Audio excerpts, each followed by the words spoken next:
guys, na tayong mag-fried rice. So, dito naman tayo sa tuyo, guys. Ito ang favorite na tuyo ng aking bossing. Ang ding-ding-ding. Ayan, dalaginding ata ito, guys. Hindi ko alam kung tawag dyan. Pag kinain mo talaga ito, guys, yung tinik dyan talaga, matinik ka talaga, guys, sa mga gilid-gilid. Ang tigas ng tinik niya. So, ipa-fried na natin siya, guys. Na tayong pinainit na kawaling may mantika dyan, guys. So, mag-add na tayo ng dalaginding, ding-ding. Ayan. So, ayan. Kunti-kunti lang natin, guys. Para crunchy. Para crunchy siya. So, ayan na, guys. Si diniginding, dalaginding.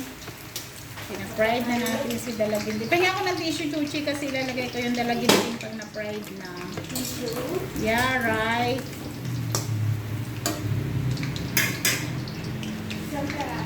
Isa lang. Pang sip-sip lang ng laina. Yan, guys. Pagkatapos nyo, guys, iprito, lahat ng mga piniprito nyo, ipato nyo sa tissue na towel.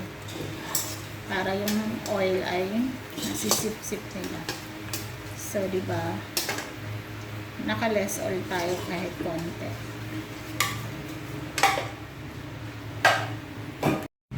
Dahil nang maluto yung first batch natin ng ating fried dalaginding. Yan. Patulog natin dyan, guys, sa ating may tissue. Yan.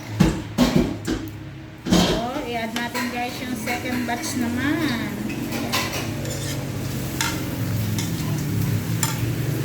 Okay. Ito na, guys. Ito na ang dalaginding, diningding. Basta yan. Hindi ko alam kung anong tawag kasi dyan sa isang yan. Yan. Ang finished product na dalaginding, diningding. Thank you for watching and bye-bye.